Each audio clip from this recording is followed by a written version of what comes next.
እፍዬ በጣም አለቀሰች።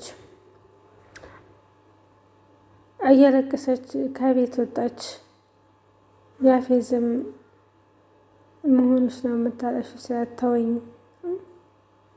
እንዳነካኝ ከአሁን ወዳ ናታን እንደፈለግክ ማሰብ ትችላለህ።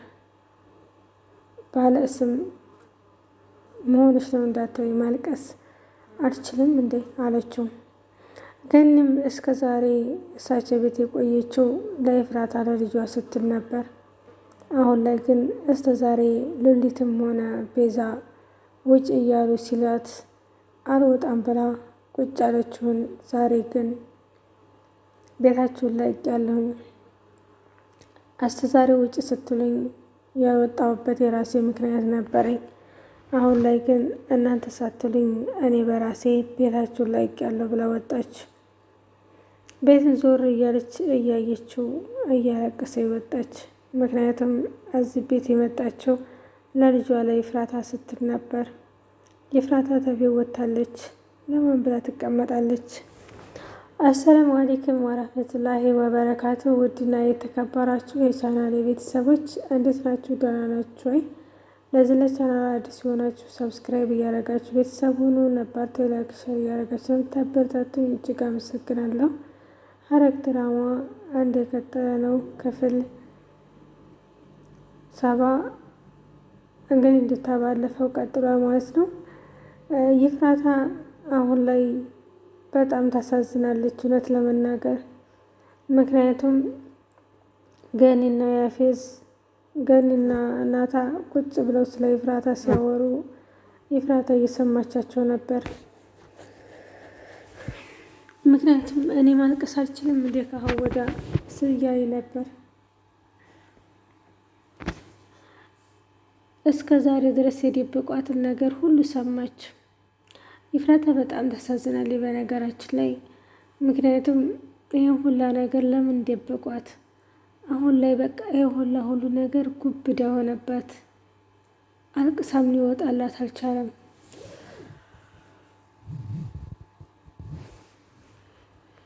ገኒና ናታን ቁጭ ብለው የሚያወሩት ኤፍራታ ልጇ እንደነበረች እና ዳግም ወንድሟ እንደነበረ ሲያወሩ ሰማች።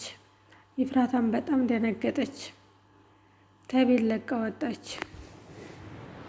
ምክንያቱም እስከ ዛሬ ድረስ ደብቀዋት፣ አሁን ላይ በዚህ በሰርጓ ሰዓት ግን መንገሩ ትክክል ባይሆንም ከቤት ወጣ። በጣም አለቀሰች። ያፌዝም ለምንድን ነው የምታለቅሺው ብለው ወደ ቤት ወሰዳት። ምንድነው ችግሩ? ለምንድን ነው የምታለቅሺው? በምን ተፍራርተሽ ነው ቢላት ልትናገር አልቻለችም። ታወኝ ማልቀስን የለብኝም እንደ ስለኔ የሚያገባችሁ ጉዳይ የለም። ከአሁን ወዳ ደግሞ ናታን እንደፈለግክ ማድረግ ትችላለህ። ናታም አንተም ገደል መግባት ትችላላችሁ አለች። በጣም ተስፋ ቆረጠች። ምክንያቱም ኤፍራታ በጣም ስቃይ በዛባት። አሁን ላይ ደግሞ የገኒ እናትነት መስማት በጣም ጥጥታት መሰለኝ። እስከ ዛሬ ድረስ እናትም አባትም የሉኝም እንደያለች ስትጠይቅ እንደሌሏት ነበር የሚነግሯት። ዛሬ ላይ ግን ገኒ ልጇ እናቷ ሆና ተገኘች። እውነት በጣም ያሳዝናል። ኤፍራታም እንግዲህ ያፌዝ ቤት ሆና ገኒ ሲደውልላት ያፌዝ ስልኩን ሊሰጣት አልቻለም ነበርና ያፌዝ ነበር ገኒን ያወራት።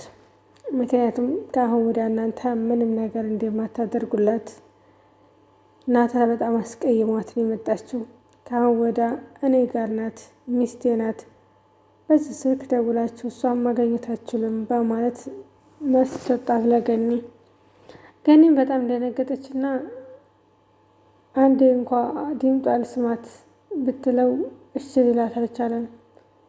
ገኒም እንግዲህ ከዛ እራሷን ሳተች። የሚገርመው ነገር ገኒ ትድናለች አልልም ነበር። ሐኪም ቤት ሄዳ ተሻላት፣ ተመልሳ መጣች። አሁን ላይ የሚያንስክ ሲደውል ማንን ሊነሳና ልታገኝ አልቻለችም ነበር። በዚሁ አጋጣሚ ገኒ እኔ እዚህ ቤት ያለሁት ለልጄ ለኤፍራታ ብዬ ነበር። እስከ ዛሬ ውጭልኝ ከቤት። እዚህ ምን ትሰሪያለሽ? እዚህ ምንድን ነው የምታደርጊው አንቺ? ከቤት ውጭልኝ እያሉ የሚያስቸግሩ እምቢ የምላቸው ለልጄ ብዬ ነበር። ዛሬ ግን ልጄ ተቤት ወጥታለች። እኔ እዚህ ምን አደርጋለሁ? ቤዚ በጣም ይቅርታ፣ አሁን በላይ እዚህ ቤት መታገስ አልችልም አለቻት። ቤዚም በጣም አለቀሰች። ምክንያቱም ብቸኛ እኔም ብቻ ጥለሽ ነው እንዴ? እኔ ማናለኝ በማለት በጣም አለቀሰች። ምክንያቱም እስከ ዛሬ ውጭ ውጭ ስትላት የነበረችዋ ቤዚ አሁን ላይ የገኒ መውጣት በጣም አሳሰባት። ቤቱ ጭር አለ። ገኒም ሄዳ ከልጇ ቤት መኖር ጀመረች። ኤፍራታም ያፌዝ ጋራ ሽንት ቤት ገብታ ሻወር ወስዳ ማውጣት አትፈልግ፣ በጣም ድክምክም ብሏታልና ያፌዝ ጋር ነው ያለችው። አሁን ላይ ኤፍራታ ምን እንደምትሆን ግራ ገብቷታል። የት እንደምትሄድ ወደ የት እንደምትደርስ ሁሉ ነገር ጨለማ ነው የሆነባት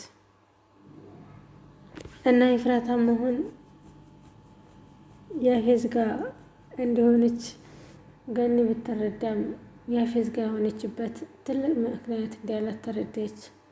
ምክንያቱም ገኒ ጋር ያፌዝ ጋር ከሆነች ከአሁን ወዲያ እንዳ ከባድ ነው አለች። እውነት አንዳንዴ በጣም ከባድ ነው።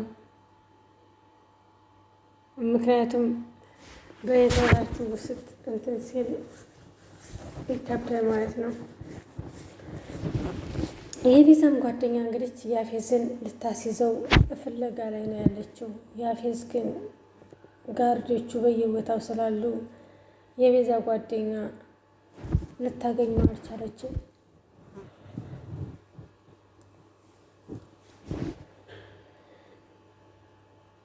የቤዛ ጓደኛ ኤፍራታን ምንድን ነው አንቺ ምን ቸግሮች ነው? በምን አስፈራቶች ነው እንደዚያ የምትጠሪውን ሰውዬ አሁን ላይ ላግባ ብለሽ ያሰብሽው?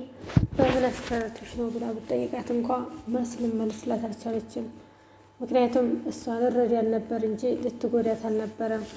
ግን ቤዛ ጋር ሆና ብዙ ነገሮችን እንዳደረገች ብዙ መድኃኒቶችን ለናታ ስላበላች ያ ነገሮች ስላሉ ልትረዳ አልቻለችም።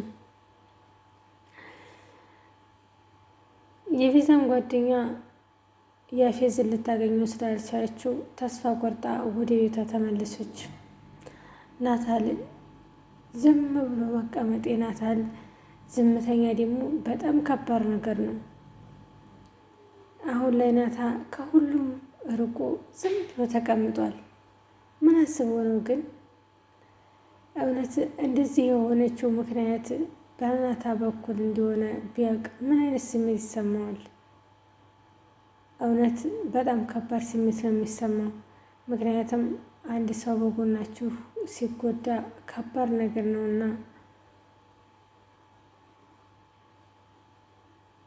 አሁን ላይ ሁሉንም ነገር በስመታ ይዞታል።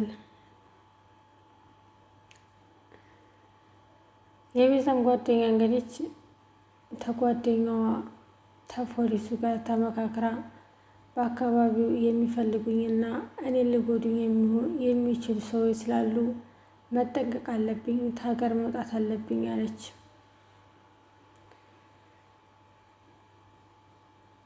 የቤዛ ጓደኛ ሀገር የምትወጣ ከሆነ ሁሉ ነገር ተበላሸ። ምክንያቱም እሷ ጋር እውነትም አለ ውሸትም አለ። ያ ነገር መገለጥ ስላለበት ሀገር እንዳትወጣ ነገረቻት።